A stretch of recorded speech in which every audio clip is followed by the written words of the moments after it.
Podcast Rural. Seu podcast rural hoje está trazendo aqui, mais uma vez, o nosso amigo, médico veterinário Luiz Henrique Guimarães. E a prosa com ele hoje aqui é sobre mitos e verdades sobre a pecuária. Bom dia, Luiz. Você tá bom? Bom dia, tô ótimo, graças a Deus. Desejar um bom dia a todos, né? Um dia abençoado, um dia de trabalho. E pedir a Deus chuva, né, França? Nós já estamos precisando, né? Essa semana já tá ficando desconfortável, a temperatura muito quente. E o pessoal já deu prosseguimento, né, na colheita da soja, então nós já podemos retomar os pedidos aí de chuva. Deus abençoe que essa semana, desse final de semana para frente aí, a gente já tenha chuvas regulares aí. É verdade, logo aí também já tá começando o plantio do milho safrinha, né? Então... tem as outras culturas, né, que a gente tem, e pasto também, né, nós precisamos ter pasto aí para frente para a gente poder produzir com tranquilidade. O tema foi sugerido por você, mitos e verdades sobre a pecuária, e é um tema muito amplo. Sim. Eu que estou fazendo faculdade, quando a gente escolhe um tema e o professor fala assim, olha, você tem que ser mais específico no tema para você fazer esse seminário. Então aí você resolve trazer aqui para o rádio um tema bem amplo. Por que, Luiz Henrique? Então, Francis, a escolha desse tema é devido todas as outras vezes que eu participei aqui com você, a gente bateu bastante, né? Nós tentamos desafiar o produtor para que ele possa pensar em produzir melhor. E de um tempo para cá, eu tô vendo que talvez só desafiar não funcione tão bem. Tem momentos que a gente precisa passar informações de maneira mais descontraída, mais tranquila, que o pessoal possa assimilar e lembrar. Talvez a gente faz um paralelo ou conta um caso e aí o pessoal lembra dessa informação com mais facilidade, né? Então o interesse nosso hoje, o meu interesse em relação à escolha do tema seria um papo mais descontraído, uma prosa mais light, eu diria, né? Que o produtor escute tranquilo e reflita sobre e guarde essas informações e use-as, né? Tá. Eu vou começar aqui, você me passou diversos tópicos que a gente pode estar proseando hoje, né? Não sei se a gente vai conseguir tudo, porque a prosa sempre rende, mas eu vou trazer aqui primeiro um tópico polêmico. Gases de efeito estufa. Aí eu vou te fazer aquela pergunta que muita gente fala aí, que o pum da vaca tem efeito negativo com relação aos gases de efeito estufa? Esse tema aí realmente já foi mais polêmico, né, Francis? Francis, hoje nós já temos informações claras e o pessoal já assimilou que realmente não tem nada a ver. São ambientalistas, né, mal intencionados, com interesses econômicos por trás, que levantam bandeiras que atrapalham, né, que tentam atrapalhar o curso, né, o andamento do agronegócio. A gente já tem dados confiáveis, né, de maneira tranquila, de que esse efeito estufa, esses gases que os bovinos liberam, a quantidade, isso aí não tem influência nenhuma sobre esse efeito estufa. Aliás, tem um efeito muito pequeno, ou até mesmo irrelevante, e nós temos várias outras maneiras de poluição que são muito piores, que são muito mais...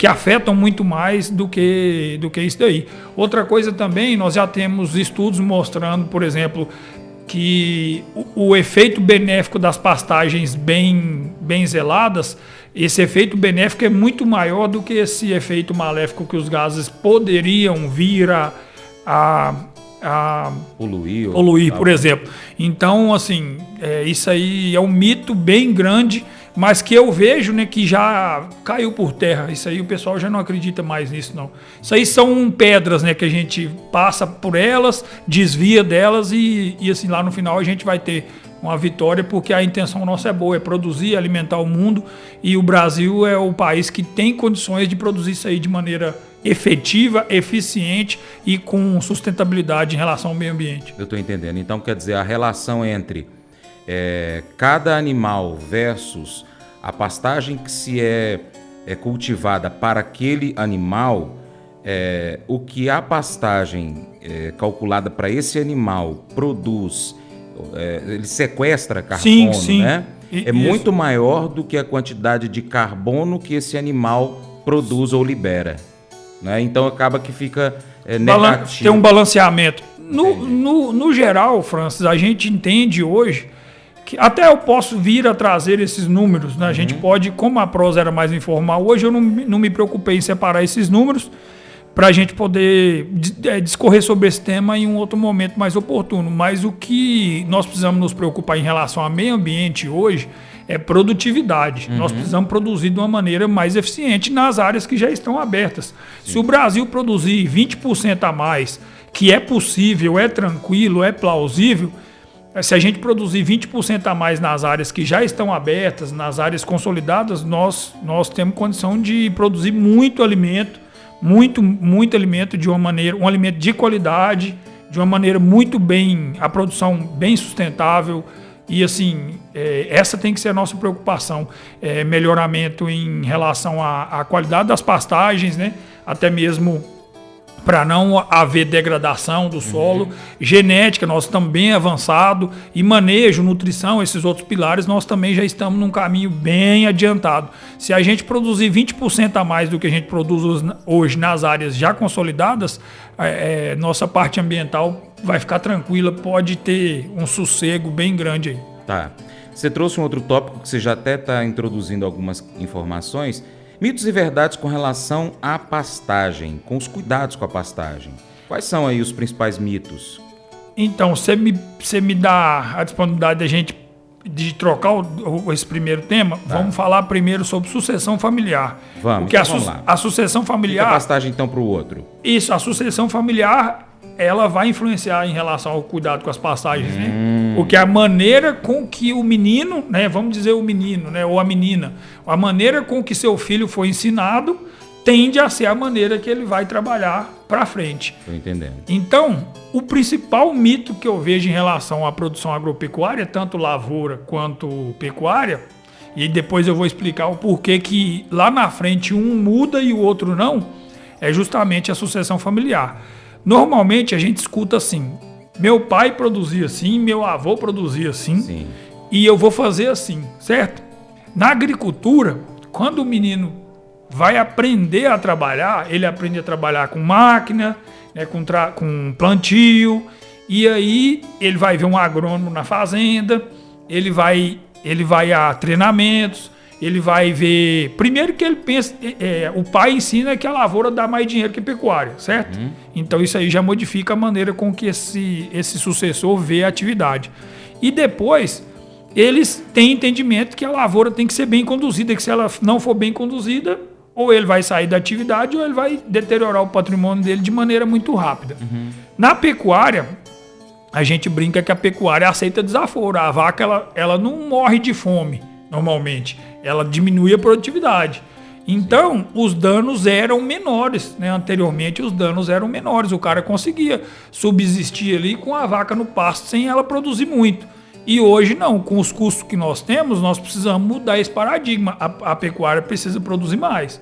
Ela precisa produzir mais. E isso é um mito que... Isso é um mito, né, que as pessoas acreditam que eu vou conseguir produzir da maneira que meu pai produzia, da maneira que meu avô produzia.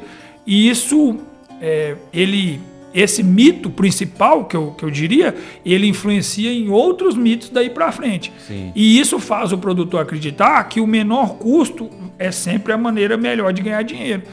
Por exemplo, em relação às pastagens. E aí o produtor acaba achando aquilo conveniente. Se alguém, o pai dele ou o avô, falou para ele que não precisava fazer um trato cultural na pastagem, por aquilo ali gerar um custo, ele acaba achando aquilo conveniente, concorda? Entendi. Ele pensa, realmente eu não vou cuidar porque é mais caro, e aí ele acaba achando aquilo conveniente. Então esse é o mito principal, vamos partir dele, que é o mito em que nós vamos poder produzir da maneira que nossos antepassados produziam. O mundo mudou, né? É fato. Então, no caso, a questão da sucessão familiar, o pai, né, a mãe precisa passar para o filho a vontade de estar ali na fazenda e qual é o significado desse trabalho para a sociedade. aí é um ponto que depende realmente da família trabalhar com sucessores. Mas a parte de vamos produzir com eficiência, aí já é uma questão mais técnica. Então, esse sucessor precisa fazer cursos técnicos, cursos superiores, e além de que entender que precisa trazer para junto dele outras pessoas qualificadas para que ele consiga não só produzir, porque dá para produzir como o pai e a mãe fazia. Sim. Né? Dá para manter lá, né? Dá para produzir. Agora, sobreviver produzindo dessa forma é que é outra questão. Porque, como você mesmo falou, né? Qual o prazo, né? O custo hoje é alto. Muito maior do que era algum tempo atrás. Hoje tem muito mais exigências, qualidade do leite, certificação de carnes, enfim, tem muito mais questões que precisam ser observadas para que dentro da pecuária esse sucessor possa sobreviver quando ele assumir de fato a propriedade. Então é necessário então que os produtores entendam isso. O mundo mudou. Né? Na minha infância, a gente tinha que levantar do sofá para poder mudar o canal, que a gente tinha acho que 3 ou 4, e olhe lá, se eu não me engano. Hoje a gente tem qualquer TV do planeta na palma da mão no smartphone. Até tem hora que a gente fica perdido para escolher o que a gente vai assistir. As opções são tantas, né? A gente tem tanta coisa para ver que a gente acaba se perdendo. Tem hora que eu falo assim, vou tomar banho, porque tem tanta coisa para ver que eu... Se o mundo mudou nessa questão que a gente tem aquele momento para descontrair na frente de uma TV ou de se informar, por que ele não vai mudar lá dentro da fazenda? Sim, a pergunta central é exatamente essa. Você vai conseguir manter-se da maneira que os seus pais, seus avós se mantinham, até quando? Uhum. Isso à custa desse orgulho, desse sentimento. Você vai deixar de melhorar seu patrimônio, melhorar sua qualidade de vida e melhorar a vida dos seus filhos? A gente tem que pensar que temos gerações para frente. Entendi. Nós temos que preparar o mundo para eles. E mudou tudo, né, França? Mudou tudo. A gente chega em casa, você nota todas as mudanças. É um portão eletrônico que não existia, é um carro mais tecnológico, é a televisão que a gente tem tudo para a gente assistir.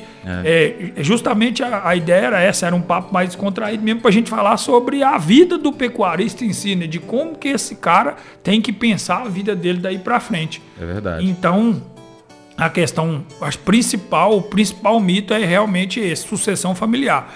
Voltando ao que você me perguntou, primeira coisa que o produtor tem que fazer não é estimular o filho dele a fazer curso, treinamento, não.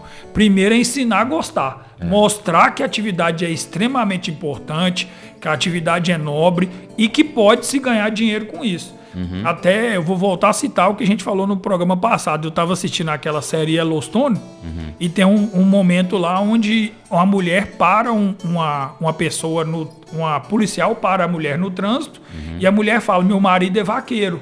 E aí a policial fala, eu louvo e agradeço a Deus pela vida do seu marido. É seu marido que põe comida nas nossas mesas. Nos Estados Unidos, eles têm essa cultura muito enraizada de que o produtor rural, ele trabalha em função das outras pessoas. Ninguém tem 20% de reserva legal comunitária, concorda? É verdade. Um produtor que tem 20% de reserva legal, você concorda que a reserva dele é minha, é sua, é de todo mundo? Ele não usa aquilo para ganhar dinheiro, ele tem custo sobre aquilo, ele tem gastos sobre a preservação ambiental. Então, essa pessoa não pode ser demonizada, essa pessoa tem que ser honrada, né? É verdade.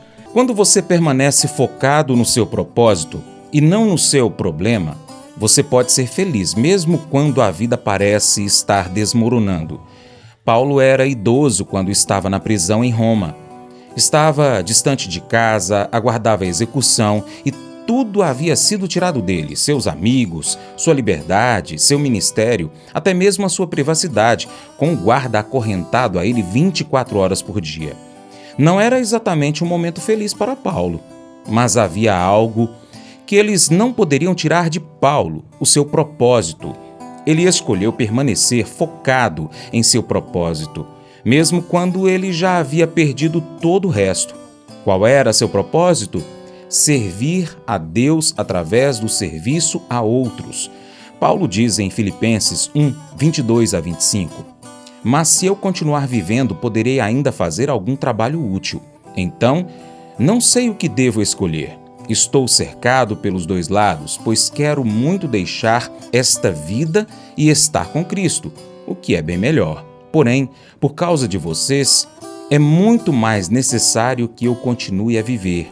E como estou certo disso, sei que continuarei vivendo e ficarei com todos vocês para ajudá-los a progredirem e terem a alegria que vem da fé.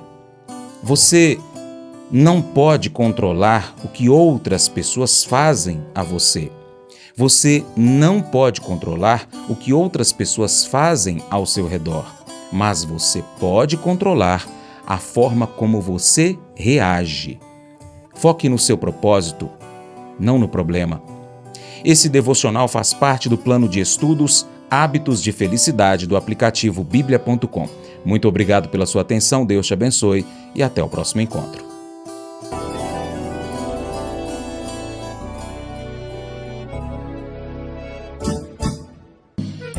Acordo de manhã para prosear no mundo do campo, as notícias escutar. Vem com a gente em toda a região com o seu programa Paracatu Rural. Tem notícias, informação e o mais importante, sua participação. Programa Paracatu Rural. Programa Paracatu Rural.